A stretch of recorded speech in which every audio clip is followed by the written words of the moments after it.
Well, welcome back. It's season 2 of The Sictor Second. John Schaefer joining you once again from the Student Innovation Center here at Iowa State University's campus. And season 2 starting off with innovation on the mind. A lot of things going on in this building. And that brings us to my first guest of this year. And that's Jeff Bohl, the director of the Student Start Something LAS Academy here at Iowa State University. Jeff, thanks for joining us today. First off, we've been talking a lot about getting you guys on as partners. We've done a little bit of advertising with you guys, but certainly excited to have you in the seat across from me today. Good. Glad to be here. And we're going to get into a lot of topics today, but first, I just want to start off with talk about your role as the director of Start Something LAS, the academy side of it, and what that means, kind of what goes into it, and really what the program is.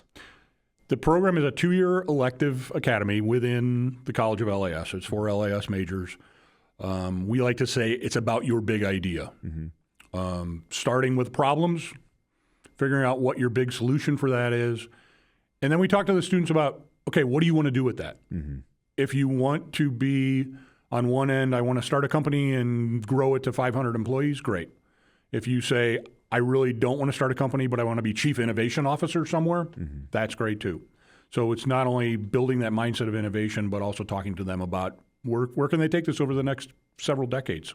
Chief Innovation Officer is somewhat of a new title out in the world, it feels like. And how have you seen the translation in out in the real world versus college campuses and creating that mindset?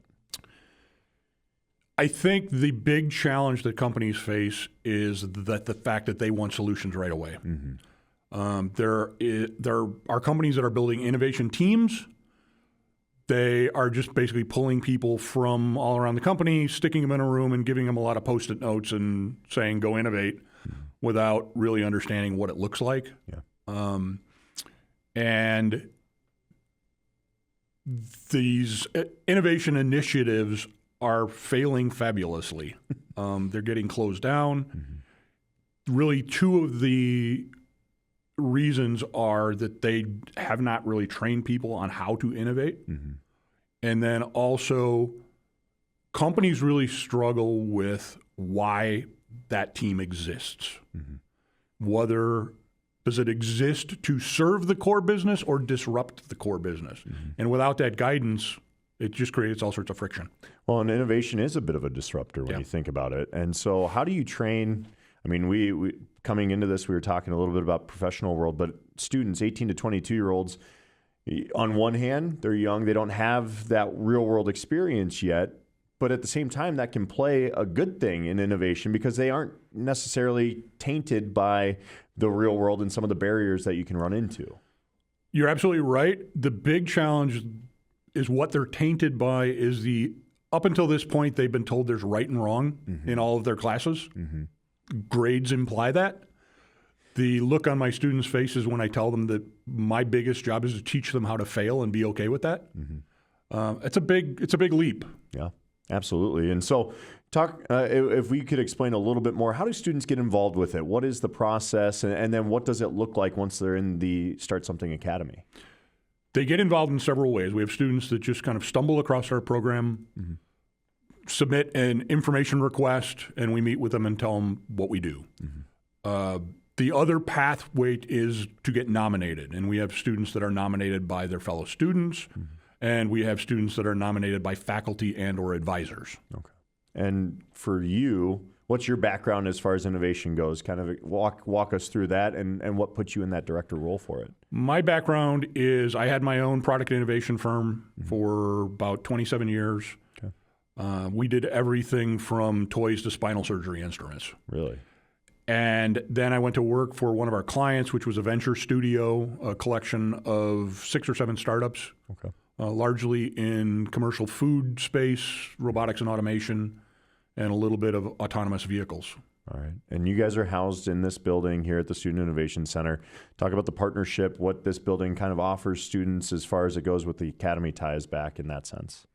Yeah, I think it's great to have them in here because we meet in here. I mean, we're not only based here, but the classes meet in this building. So it's just the culture of this building, whether it's kind of more esoteric culture or whether it is a culture because of all the maker spaces.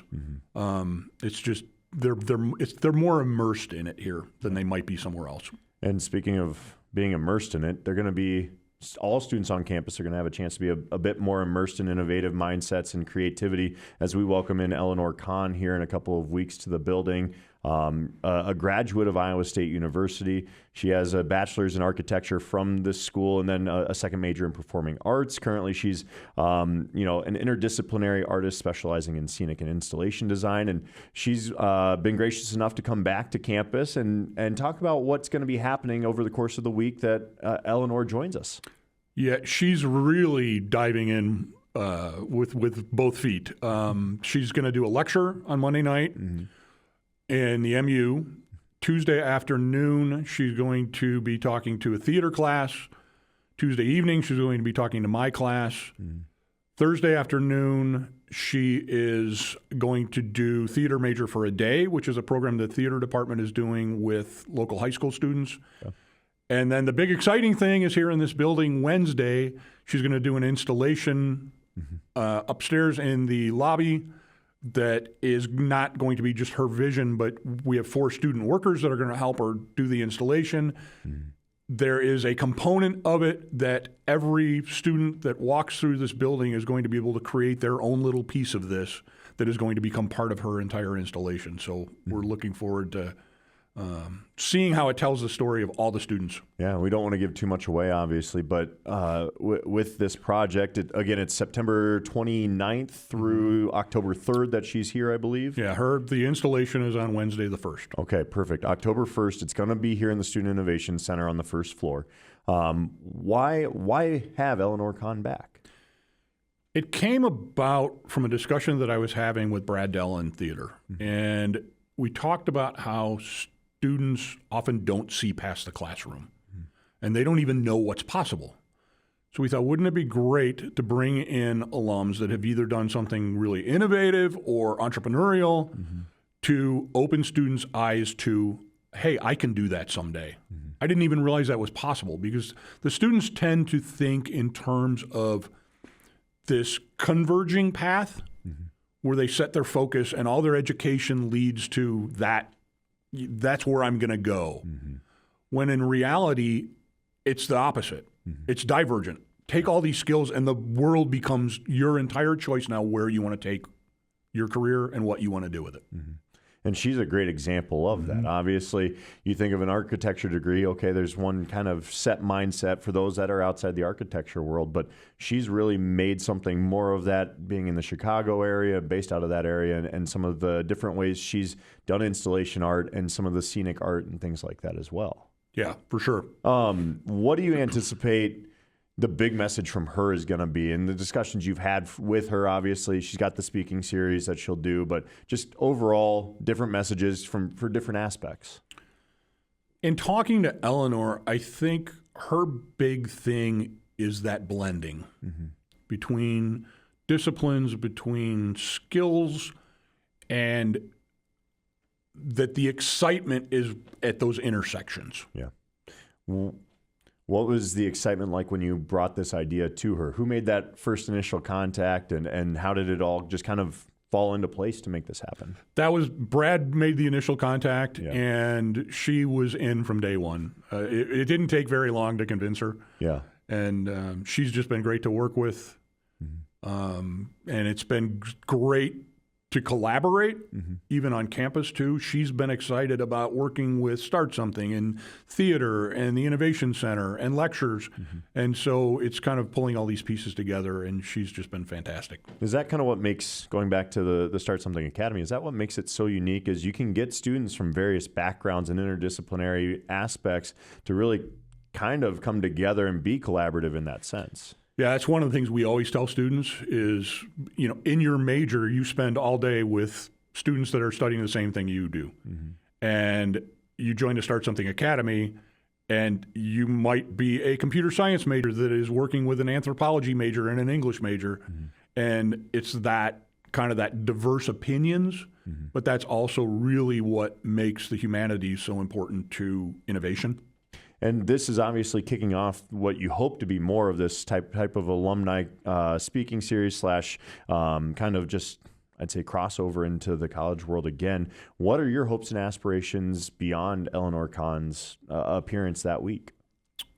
Do you mean as far with this type of with series? this type, okay. Getting alumni back in. We've actually started discussions with a couple of other departments. Mm-hmm. I'm not going to spill a tea on that right now. Yep. But we really hope to do 1 or 2 of these a year. Mm-hmm. And I think everyone's going to be different. Mm-hmm. They're all going to be attached to a class. We've kind of made that commitment. Yep. But really spreading the language of the world is a student's oyster, right? They can do anything they want. But yeah, we hope to pull off 1 or 2 a year. And we're in the process of kind of building that funnel. For more information on Eleanor's week, where can students find more? Is there a spot where students can find out a little bit more about kind of when the speaking series is happening, when the art installation prime time is going to be, that kind of stuff? Yeah.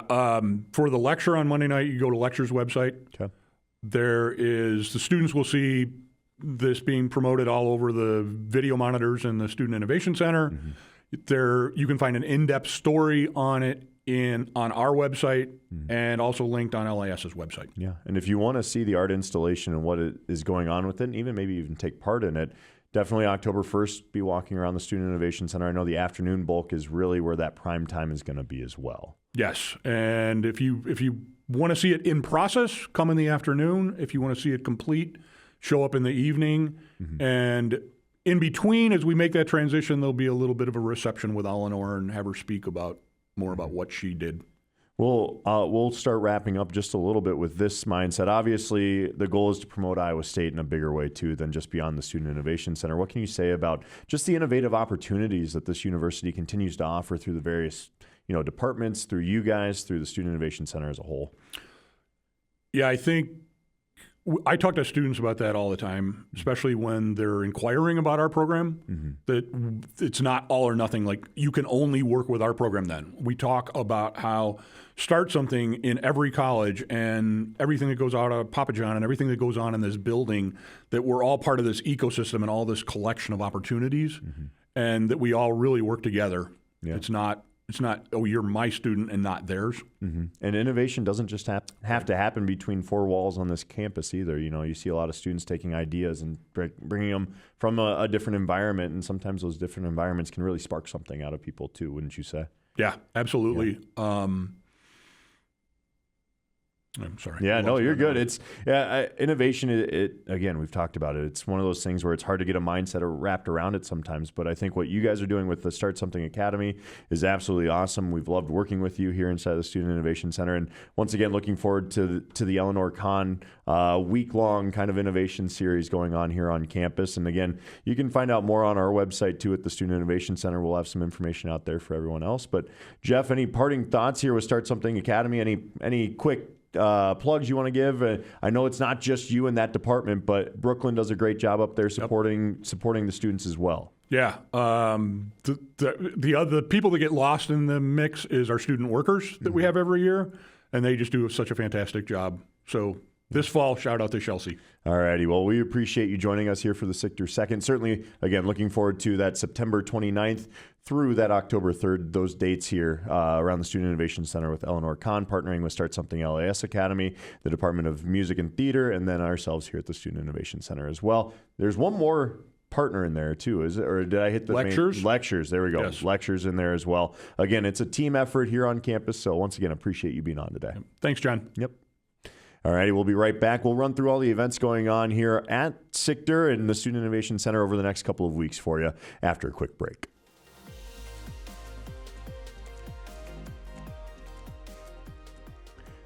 So once again, a big thank you to Jeff Bull for joining us from the Start Something LIS Academy.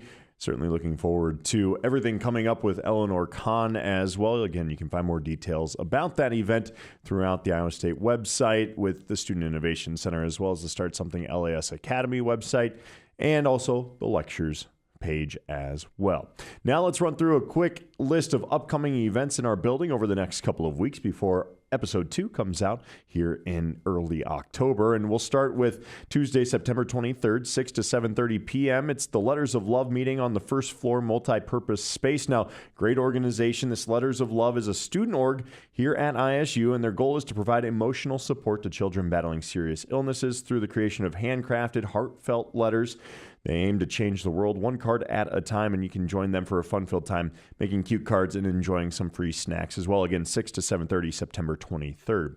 Saturday, September 27th from 2 to 4 in the first floor multi-purpose space as well. It's the National Society of Black Engineers at Iowa State holding their STEM night. It's a hands-on event created to spark curiosity, inspire middle and high school students to explore careers in science, technology, engineering, and mathematics. That's STEM for you. The event will feature fun, interactive activities, demonstrations, and challenges that show how STEM concepts are used in real life. October 1st, we have the art installation going on once again with Eleanor Kahn underneath the Stepatorium in the Student Innovation Center. You can come throughout the day to see the progress of her installation and just maybe, give a little bit of help with it as well.